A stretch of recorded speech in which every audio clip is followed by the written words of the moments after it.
What's up mga katropa? Pag-uusapan natin ngayon tungkol sa sakit na tulo o sa English ay gonorrhea.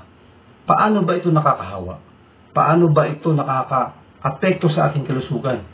Paano ba ito gamutin? At paano ba ito maiwasan?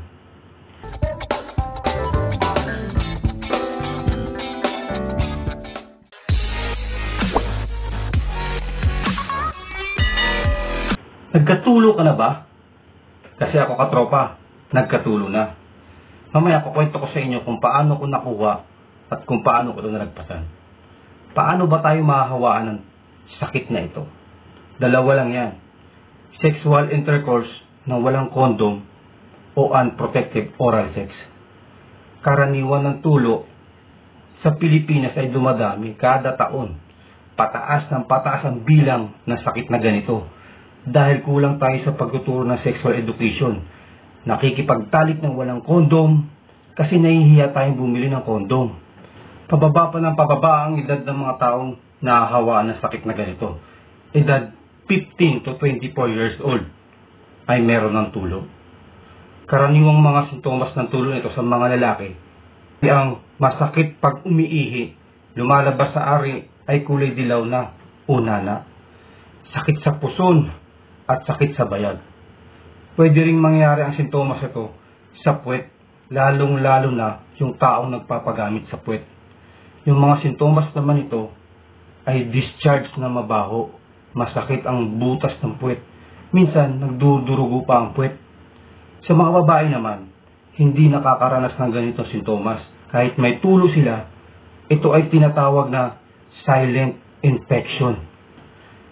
Ang nagiging sintomas naman nila ay masakit ang ari tuwing nakikipagtalik, mabaho ang ari, masakit kung umihi, sakit sa puson, nagdudugo kahit walang regla. Kailangan, pag may nararamdaman kang ganitong sintomas, kumonsulta ka na agad at magpa-check up sa malapit na doktor. Kailangan agapan agad ang sakit na ito dahil malaking epekto ito sa ating kalusugan. Ang epekto nito sa mga babae ay maaari siyang mabaog. Kapag buntis naman at nahawaan ng tulo, ay maaari din mahawaan ang baby o sanggol dun sa tiyan nito. Sa mga lalaki naman, ang nagiging epekto sa kalusugan ay ang pamamaga ng bayag. Paano ba ito gamutin? Alam niyo mga katropa, depende kung gaano kalala na yung sakit mo o yung mikrobyo na nandyan sa katawan mo. Kung bago ka pala nagkatulo at alam mo sa sarili mo na may tulo ka na, i-take ka na kagad ng antibiotics. Ang inumin mo, yung azithromycin or doxycycline. Mabisa po yan para patayin yung mikrobyo at hindi na lumaganap at makahawa ka pa ng tulo. Dapat, pag nag-take kayo ng gamot na ganito, dapat hindi kayo nakikipagtalik para hindi na kumalat ang virus. Alam nyo, pinaka-safe pa rin para hindi tayo mahawa ng tulo ay yung paggamit ng kondom. Kaya naman mga katropa, i-share ko sa inyo at ikakwento ko sa inyo kung paano ako nahawaan ng tulo at kung paano ko ito nalagpasan. Way back 2005, nung panahon na maganda lalaki pa ako, nung panahon na mahilig talaga ako sa mga babae. Sa mall po ako nagtatrabaho noon, sa SM. Hindi ko nababanggitin. Alas 10 po ang out ko noon. Ngayon, nung pag-uwi ko po, kailangan ko sumakay ng bus. Pagsakay ko ng bus, may biglang tumabi sa akin. Babae. Napakaganda ng makeup niya, maganda siya. Siguro tansya ko sa mga edad niya, 18 hanggang 23. Nagtatrabaho din siya sa isang sikat na beauty product sa mall. Hindi ko siya kilala pero feeling ko nakikita ko na siya. Ngayon nagtanong siya sa akin kung saan daw ang lugar ng sukat. Doon naman talaga papunta yung bus. Ngayon sabi ko sa kanya, sabi ko sabay ka na lang sa akin kasi sa sukat din ako bababa.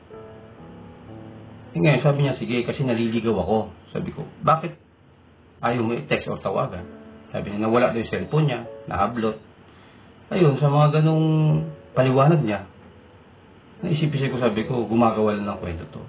So ngayon hinayaan ko na lang. Pagdating namin ng sukat, bumaba kami pareha. Sabi ko, ito na yung sukat, sabi niya. Sabi ko sa kanya, saan ka ba? Sabi sa akin, hindi ko alam kuya eh. Sabi niya, pwede bang doon na lang ako matulog sa inyo? So maniwala kayo sa hindi. Ganun talaga ang nangyari. Nagulat ako sa sinabi niyang ganun.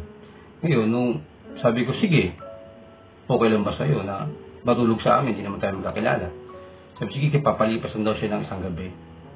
Yung babae na yun, hindi mo pwedeng tanggihan kasi maganda, sexy at bata pa.